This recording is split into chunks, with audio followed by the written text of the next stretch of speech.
ہے کتنی کتابیں لکھی، کتنی تعداد میں ترجمے کیے، دیکھیں کتنا ان کے لیے باقاعدہ صالحات ہے. آج پوری دنیا پڑھے جا رہی ہے، ترجمہ قرآن کا پڑھ رہی ہے، نہج البلاغہ کا، صحیفہ سجادیہ کا، اہل بیت کی زندگی پہ کتابیں، باقر الصدر شہید کی کتابوں کے ترجمے آج تک دیکھیں وہ کیے جا رہے ہیں. کہاں جا رہا ہے؟ سب کریڈٹ جائے جا رہا ہے، جائے جا رہا ہے، جائے جا رہا ہے. یعنی وہ جس عالم میں ہے وہاں درجہ بڑھتا چلا جا رہا ہے، بڑھتا چلا جا رہا ہے. علامہ امینی رضوان اللہ تعالیٰ علیہ کہ کیسی شخصیت، کیسی پرسنالٹی کہ مولا متقیان کے لیے جو لکھا، اور وہ مشہور واقعہ جو میں پہلے کئی دفعہ بیان کر چکا ہوں کہ خود مولا متقیان اپنے ہاتھوں سے جو ہے وہ جام کوثر جو ہے وہ پلا رہے ہیں ان کو. کیوں؟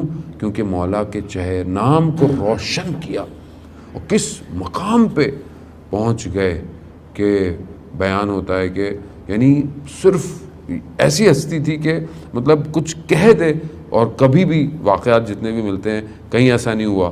اور یہ واقعات ہمیں دکھانے کے لیے ہوتے ہیں کہ اگر تم نے کچھ کیا ہو تو امام پھر تمہیں تنہا نہیں چھوڑتے. وہ کہتے ہیں، میں نے شاید بیان کیا آپ کی خدمت میں کہ بغداد گئے اور پتہ چلا کہ کوئی پروفیسر ہے جو مولا کی شان میں کتاب لکھ رہا ہے، تو اہل سنت تھا. تو انہوں نے کہا کہ میں جا کے دیکھوں کہ پتہ نہیں کچھ ایسی چیز نہ لکھ دے کہ کل کو مشکل ہو. تو میں ان کے گھر داخل ہوا. میں جیسے ان کے گھر داخل ہوا تو گھر والوں کے اندر سے ایک خوشی کی لہر، کوئی ایک آواز نکلی جیسے کوئی گھر کے اندر کوئی خوشی ہوئی ہے. خیر میں بیٹھا، میں نے بولا سنا ہے آپ کتاب لکھ رہے ہیں، مناقب اہل بیت، مناقب امام علی لکھ رہے ہیں.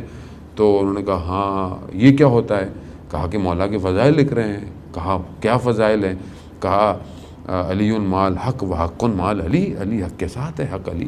کہا یہ تو حضرت عمار کے لیے بھی ہے، یہ تو حضرت علی کی کوئی فضیلت نہیں ہے. کہا نہیں، حضرت عمار کے لیے ہے مگر حدیث کا اگلا حصہ جو ہے وہ مختلف ہے.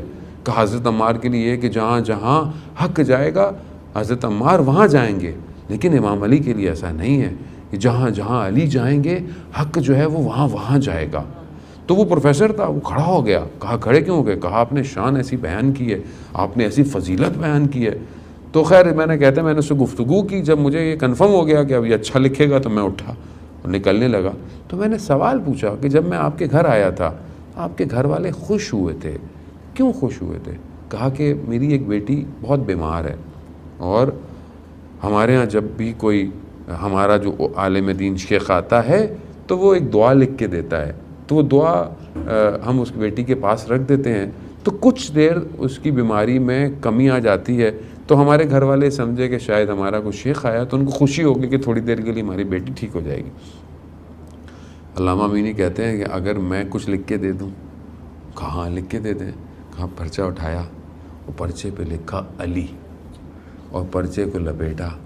کہا کہ جاؤ یہ اپنی بیٹی کے پاس رکھ دینا. اور مولا سے متصل ہوئے. کہا مولا اگر ٹھیک نہیں ہوئی تو کھول کے دیکھیں گے کیا لکھا تھا. عزیزان محترم کہتے ہیں کہ وہ آدمی ان کو پتہ چلا کہ اس کی بیماری بالکل ختم ہو گئی. یہ کس چیز کی تاثیر ہے؟ یہ اس وجود کی تاثیر ہے جس نے لکھا. نام میں تو تاثیر ہے ہی صحیح، لیکن کیونکہ خود اپنی زندگی امام علی کی محبت میں، امام علی کی فضائل میں گزار دی. اور دیکھیں کہ آج تک ہم ان کا ذکر کر رہے ہیں، اور نہ جانے اس عالم میں ہوں گے تو کہاں وہ کس مقام پر مولا کے ساتھ ہوں گے. تو یہ کچھ نہ کچھ کرنا پڑتا ہے عزیزان.